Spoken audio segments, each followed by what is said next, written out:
నమస్తే రమగారు. నమస్తే జయ. రమగారు ఏదైనా మంచి కథ చెప్పండి. పట్టుబదలని విక్రమార్కుడు మళ్ళీ వెనక్కి నడిచాడు. కాళేవరాన్ని భుజం మీద వేసుకున్నాడు.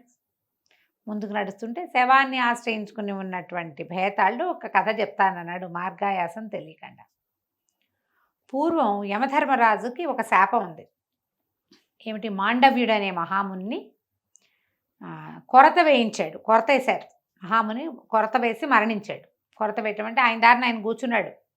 ఓ దొంగలు ఎవరో వెళ్ళారు అటు నుంచి, ఆయన పక్క నుంచి. ఈ దొంగలతో పాటు మాండవ్యుడిని కూడా దొంగగా భావించి రాజభటులు తీసుకుపోయారు. దొరికిన వాళ్ళందరినీ కొడతాయమన్నాడు రాజు. మాండవ్య మహాముని కూడా కొడతాయేటువంటి ఒక శూలంలోకి ఇట్లా దింపేస్తారు మనిషిని. శూల దండనం అంటారు. శూలారోపణ చేయించడమే కొరతేయటం. కొరత వేయబడి మరణించిన తర్వాత ఆయన యమధర్మరాజు దగ్గరికి వెళ్ళాడు.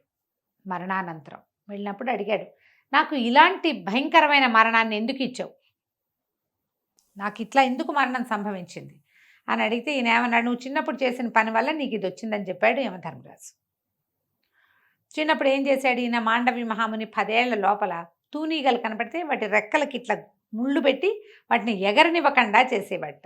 చిన్నప్పుడు తూనీగల్ని పట్టుకుంటాం. సీతాకోక చిలుక దొరికితే అబ్బో వెంపర్లాటగా ఉంటుంది, దాన్ని పట్టేసుకోవాలని ఉంటుంది. ఏమిటో తెలీదు, ఆ పట్టుకునే పిచ్చి. వాటికి ముళ్ళు పెట్టి వాటి రెక్కలకి వాటిని హింసించినందుకు నీకు ఇలాంటి మరణం వచ్చిందని చెప్పాడు. చెప్తే పాండవుడికి చాలా కోపం వచ్చింది. 10 ఏళ్ల లోపల చేసిన పిల్లవాడు చేసిన నేరం వాడిది అవుతుందా? అసలు పసితనం, నా చిన్నతనంలో నేను చేసిన దానికి నాకు ఇలాంటి శిక్ష ఇస్తావా? నీ శిక్షా విధానం బాగుండలేదు. నువ్వు కొన్ని 100 సంవత్సరాల పైగా నువ్వు శూద్రయోని యందు జన్మించి మానవుడుగా బతుకు నువ్వని యమధర్మరాజుని శపించాడు. ఆయనే విదురుడుగా జన్మించాడు. ఆయన విదురుడుగా జన్మించేశాడు. అంశ కాదు, ఆయన యొక్క అంశ ధర్మరాజు. ఆయనే విదురుడుగా పుట్టాడు. ఇక్కడ పుట్టేసరికల్లా ఈయన మరి ఇంతకాలం లేడు కదా, 150 సంవత్సరాలు ఎంతో 200 సంవత్సరాలు లేడు. ఈ లేని కాలంలో ఆర్యముడని ఒక ఆదిత్యుడు, అంటే సూర్య వంశంలో జన్మించిన వాడు ఆర్యముడు, యముడుగా యమధర్మరాజు పాలన చేసేవాడు. ఆయన చాలా శ్రద్ధ కలిగిన వాడు ఆర్యముడు. ఈ వచ్చిన పాపులందరినీ నువ్వు ఈ పాపం ఎందుకు చేసావు, నువ్వు ఇది ఎందుకు చేసావు, నీ వల్ల ఇట్లా తప్పైంది, ఎటా అయింది అని ప్రశ్నించి ఆయన ఒక లిస్టు తయారు చేసుకున్నాడు. ఒక ఏమనాలంటే ఒక నోట్స్ రాశాడు. అందులో చాలా భాగం స్త్రీల వల్లే నేను ఈ తప్పు చేశాను, మా ఆవిడ ఎంకరేజ్ చేసింది, నా ప్రేయస్ నన్ను ప్రొవోక్ చేసింది, మా అమ్మ నాతో చేయించింది, ఇలాంటివి వచ్చినాయి. ఆయన అవన్నీ క్రోడీకరించుకుని ఒక ఏమనాలి ఒక పిండితార్థం తీశాడు. ఎక్కువగా మానవులు తప్పులన్నీ స్త్రీల వల్లే చేస్తారు. ఆయన యముడు తిరిగి వచ్చిన తర్వాత, అంటే విదురుడుగా జీవితాన్ని చాలించి పైకి వచ్చిన తర్వాత ఆయన వెళ్ళిపోతూ యమధర్మరాజుకి ఆయన బాధ్యతలు అప్పచెప్తూ, అన్నా నేను ఒకటి కనిపెట్టాను, నేను చాలామంది పాపులతో మాట్లాడే వాళ్ళందరూ స్త్రీయే కారణం అని చెప్తున్నారు, దీని గురించి నువ్వు కనుక్కోవాలి. మనం ఎందుకంటే పాపికి శిక్ష ఇస్తాం, ఆ శిక్ష పడిన వాడికి వాడిని ప్రోవోక్ చేసిన వాడికి శిక్ష ఇద్దు అని చెప్పి వెళ్ళాడు. ఈయన అప్పుడు యముడు అప్పటి నుంచి శ్రద్ధగా వింట మొదలుపెట్టాడు. ఆయన కూడా అదే అనిపించింది. ఇప్పుడు పాపితో పాటు వాడిని ప్రోవోక్ చేసిన స్త్రీకి కూడా ఆ శిక్ష పడాలి, పురుషుడితో పాటు శిక్ష పడాలి స్త్రీలకు కూడా అని ఆయన ఏం చేశాడు, తన అనుయాయుల్లో చండుడు అనేవాడిని ఒకడిని పిలిచాడు. చండుని పిలిచి, నాయన నువ్వు భూలోకంలో పుట్టు, వెళ్ళు, నీకు కావాల్సిన పేరు పెట్టుకో, నీకు 1,00,000 వరహాల ధనం ఇప్పిస్తా, వివాహం చేసుకో, వ్యాపారం చేయదో, 10 సంవత్సరాలు భూలోకంలో గడుపు. ఇది ఈ స్త్రీల వల్లే ఈ పాపాలు జరుగుతున్నాయి అనే పాయింట్ మీద వర్కౌట్ చేసి అది పట్టుకొచ్చి నాకు చెప్పాలి నువ్వు అంటే చండుడు ఒప్పుకున్నాడు. భూలోకంలో వచ్చాడు. యువకుడుగానే వచ్చేసాడు. చండసింహుడు అనే పేరు పెట్టుతోటి ఉన్నాడు ఒక నగరంలో. అక్కడి నుంచి ఆ నగరంలో వ్యాపారంలోకి దిగాడు. అందరూ ఆహా ఓహో అన్నారు. యువకుడు స్ఫురద్రూపి, డబ్బు కలిగిన వాడు. చాలామంది మా పిల్లల్ని ఇస్తామని పిల్లల్ని ఆఫర్ చేశారు. ఆయన వాళ్ళందరినీ వద్దనుకున్నాడు. సులోచన అనే ఒక పిల్లని నచ్చింది. ఆ పిల్లని పెళ్లి చేసుకున్నాడు. ఈ సులోచనకి 3 చెల్లెళ్ళు, 2 తమ్ముళ్ళు. వాళ్ళ వంశగౌరవం చాలా అద్భుతమైన గౌరవం ఉన్న వంశం వాళ్ళది. వాళ్ళ దగ్గర ఏం లేదు వంశగౌరవం తప్ప. చాలా పేద స్థితిలో ఆ పిల్ల మహాద్భుత సౌందర్యవతి రాసి, ఇంటికి పెద్దది, జ్యేష్ఠురాలు, బుద్ధిమంతురాలుగా భావించి ఆ అమ్మాయిని పెళ్లి చేసుకున్నాడు. ఇక అక్కడి నుంచి ఆవిడ ఎట్లా అయిందంటే, భర్త డబ్బు తన డబ్బుగా భావించింది. ఆమె ఏదంటే అదే. చెల్లెళ్ళిద్దరికీ అద్భుతమైన పెళ్లి సంబంధాలు చూసి పెళ్లి చేసింది. తన మాట కాదంటే ఒప్పుకోదు. తమ్ముళ్ళిద్దరికి పెట్టుబడులు పెట్టించింది భర్తతోటి. ఈయన దగ్గర డబ్బులు అయిపోవటం మొదలుపెట్టినాయి. 1,00,000 తెచ్చుకున్నాడు. ఆడంబరాలు చేసి పోసేస్తూ ఉంటే వ్యాపారంలో పెడితే డబ్బులు పెరుగుతాయి. వ్యాపారంలో డబ్బులు పెట్టినా ఆవిడ ఉంచేది కాదు ఆ డబ్బుని. మా చెల్లెలకి సీమంత, మా చెల్లెలకి పేరెంటం అని డబ్బులు లాగేసేది. వాళ్ళకి పోసేసేయాలి, ఎంతసేపు పుట్టింటి పోసేయాలి. తన తండ్రి వంశగౌరవాన్ని కాపాడడమే ఆవిడ లక్ష్యం. తమ్ముళ్ళు ఇద్దరితోటి పెద్ద పెద్ద పెట్టుబడులు పెట్టించి పెద్ద నౌకా వ్యాపారాలు చేయించింది. ఈయన దగ్గర డబ్బులు అయిపోయినాయి. అక్కడి నుంచి ఇక్కడి నుంచి ఏదో అప్పులు తెచ్చేవాడు. ఇల్లు నడవాలిగా. ఇంత గొప్పగా బతికి మామూలు బీద బతుకుతానంటే పెళ్ళాలు ఒప్పుకోవద్దు, భార్య ఒప్పుకునేది కాదు. ఆవిడ కాళికా అవతారం ఎత్తేది. అందుకని ఎక్కడెక్కడి నుంచో అప్పులు చేసేవాడు. మా బావమరుదులు వచ్చి అక్కడ తీరుస్తానని ఎంతంత డబ్బో తెచ్చాడు. బావమరుదుల్లో ఒకడు నౌక మునిగిపోయింది, రూపాయి తేల. రెండో వాడు అక్కడ ఎవరినో చూసుకుని అంతా దానికి ఇచ్చేసి ఒట్టి చేతులతో వచ్చి నా దగ్గర ఏమీ లేదన్నాడు. ఆ డబ్బు వస్తే ఇది అవుతుంది. భార్య ఇంట్లో అడుగు పెట్టనివ్వాల ఆయన్ని, చండసింహుణ్ణి. నానా తిట్లు తిట్టిపోసేది. ఈయన ఏం చేస్తాడు? ఇంకా ఆయనకు 3,000 సంవత్సరాలు 2-3 సంవత్సరాలు ఉన్నాయి భూలోకంలో. 2 ఏళ్ళు ఉన్నాయి.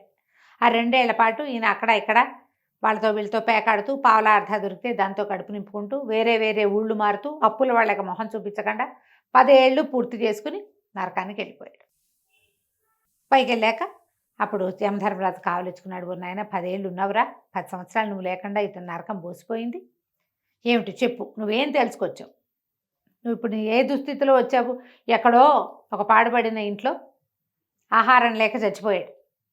చిత్రగుప్తుడు మొట్టమొదట ఈయన చంద్రుడిని పంపించేటప్పుడే యమధర్మరాజు ఏం చెప్పాడంటే, ఈ 10 ఏళ్ళు నీ పాతకాలని మేము లెక్క పెట్టాం. చిత్రగుప్తుడు నీ చిట్టా రాయుడు, నీ సంగతి రాసుకోండి, మీ సంగతి మేము చూడడం అసలని చెప్పారు. వీళ్ళు ఇతని జీవితంలో ఏం జరిగిందో వాళ్ళకి తెలియదు. వాళ్ళు చూస్తేగా రాసేది. మరి చూసటం లేకపోతే రాసటం కూడా ఉండదు. ఏమీ లేదు అక్కడ, ఏమీ చూడలే వాళ్ళు. ఇప్పుడు చెప్పమన్నారు. చెప్పమంటే కదా, నువ్వు ఇప్పుడు ఎలాంటి స్థితిలో మరణించావు? నువ్వు నేను భటులు తెచ్చే నాటికి నువ్వు చింకిపాతలతోటి ఉన్నావు. 1,00,000 రూపాయలు ఇచ్చాను నీకు, 1,00,000 వరహాలు. వివాహం చేసుకున్నావు. ఏమిటి ఆ స్త్రీ? ఆవిడే నీ భార్య, ఆమె వల్లే కదా నువ్వు ఇలా అయ్యావంటే చంద్రుడు చెప్పాట, కాదు, స్త్రీల వల్ల కాదు, మనుషుల ఏ పాపాలకి ఆడవాళ్ళు కారణం కాదు అని చెప్పాడు. కథ ఎట్లా కనపడుతోంది మనకి? చెప్పేసరికల్లా యమధర్మరాజు సరే అని స్థిమితపడిపోయాడు. ఇక్కడ దాకా చెప్పాడు బేతాళుడు. ఇప్పుడు అడిగాడు, 1,00,000 వరహాలు తెచ్చుకుని దేవయోని యందు జన్మించినటువంటి చండసింహుణ్ణి అడుక్కునేలాగా, అప్పులు చేసేలాగా, పారిపోయేలాగా, బీదాపికి తలదాచుకునే పాడుపడిన ఇంట్లో గడిపేలాగా చేసింది భార్య. అయినా కూడా అతను ఎందుకు చెప్పాడు?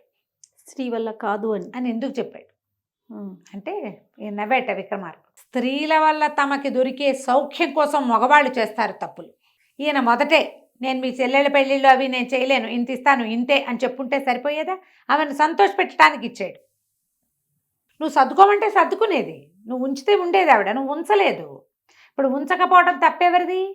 ఉండకపోవడం తప్పు కాదు, ఉంచలేకపోవడం తప్పు. క్లియర్గా కదా. ఆమె వాళ్ళ తమ్ముళ్ళకి పెట్టుబడులు పెట్టమంటే నేను ఇంత పెట్టను, నేను ఇదే ఇస్తా, వాళ్ళని నేను వ్యాపారం చేస్తా, వాళ్ళని నా వెనకాల పని చేయమను అని చెప్పాలి. ఆమె కాళికా అవతారం ఎత్తేది. ఆమె అందంగా, ఆమె సంతోషంగా, ఆమె ఉత్సాహంగా ఉండి వాళ్ళ పుట్టింటికి డబ్బు పంపిస్తూ ఆవిడ మొగుడిని అలరిస్తూ ఉంటే అతనికి నచ్చేది. వాళ్ళ చెల్లెలు పెళ్లి చేసిన రోజున మొగుడికి బాధపూజ చేసి కావలించుకుని బోళ్ళంత శృంగారంలో ఉంచి తేల్చి ఉంటుంది. ఆయనకు ఆ సుఖం కావాలి, అందుకని ఆమెను సంతోషపెట్టాడు. అది ఆమె కోసం చేసింది కాదు, తన సౌఖ్యం కోసం చేసుకున్నదే. మగవాళ్ళు ప్రతిదీ పెళ్ళాల మీదకు తోస్తారు, అది తప్పు. అందులో 5% కూడా నిజం ఉండదు. వీళ్ళే ఇంట్లో గొడవ, ఆ గొడవని హ్యాండిల్ చేయలేరు, అందుకని ఇచ్చేస్తారు. నువ్వు హ్యాండిల్ చేయలేకపోవడం ఎవరిది తప్పు? ఆ గొడవ చేస్తుంది. ఇప్పుడే ఓ పిల్లాడు గొడవ చేస్తున్నాడు, ఏదో చెప్తావు వినలేదు, కేకలేసావు, ఏం చేస్తావు? చెంపకాయ కొట్టావు అంతే. ఆడాళ్ళని కొట్టమని చెప్పట్లేదమ్మా, మీరు అలా అర్థం చేసుకోకండి అపార్థాలు. గట్టిగా చెప్పాలి, సరిగ్గా చెప్పాలి. మన దగ్గర ఇది ఉంది, ఇంతే సోర్స్ ఉంది, నేను ఇదే చేయగలను, ఇష్టమైతే ఉండు, కష్టమైతే మానేయమని చెప్పగలగాలి. నయానో భయానో చెప్పుకోవాలి. ఇప్పుడు నేను బోళ్ళని తప్పులు చేస్తాను, నేను లంచాలు తీసుకున్నాను, నేను అవేవో చేశాను, వాటన్నిటికీ నా భార్య నన్ను ప్రోవోక్ చేసింది అంటే ఆమె ప్రోవోక్ చేయటం ఆమె తప్పైతే ప్రోవోక్ అవ్వబడ్డం ఎవరి తప్పు? కదా. అంతేగా. అందుకని చండసింహుడు చెప్పలేదు. ఉమ్. భార్యా సౌఖ్యం మీద ఉన్న వ్యామోహంతో ఆయన చేసాడు ఆ పొరపాట్లని. ఇతను మొదటే ఓ 10,000 వరహాలు మీ పుట్టింటికి ఇస్తాను, ఇంకా మళ్ళీ వాళ్ళు మన జోలికి రావడానికి లేదు, నువ్వు నేను మన ఇంట్లో ఉందాం అంటే ఒప్పుకునేది ఆవిడ. ఆమెకి భర్త సౌఖ్యం ఆమెకే కావాలి, మగవాళ్ళకే కాదు భార్యా సౌఖ్యం, ఆడవాళ్ళకు కూడా భర్త, తమ ఇల్లు, తమ వాకిలి, భర్తతోటి సుఖ సంతోషాలు వాళ్ళకి అవసరమే. భర్త తనని సంతోషపెట్టేందుకు రెడీగా ఉంటే ఆవిడ ఏ సంతోషాన్నైనా తీసుకుంటుంది అని చెప్పాడు. అని చెప్పేసరికల్లా నవ్వొచ్చింది భేతాళుడు కూడా. చాలా బాగా చెప్పావు, ఆడవాళ్ళు ఏ తప్పులకి కారణం కాదు, అందుకని నేను వెళ్ళిపోతున్నాను, నువ్వు మౌనభంగం చేసావు కదా అని వెళ్ళిపోమని వెళ్ళిపోయాడు. ఈ కథ నిదానంగా చదువుతుంటే ఉంటుంది జయ. చాలా జీవితాలు మన చుట్టుపక్కల మనకు కనపడతాయి ఇట్లా చేసినవి. ఆమెను హ్యాపీగా ఉంచడం కోసం చేస్తారు. ఆవిడ హ్యాపీగా ఉంటే తమ జరుగుబాటు ఎంత బాగుంటుందో చూసుకుంటారు. ఆమెను డిస్ప్లేస్ చేయటం ఇష్టం ఉండదు, తద్వారా తమ రోజులు పాడవుతాయి అనుకుంటారు.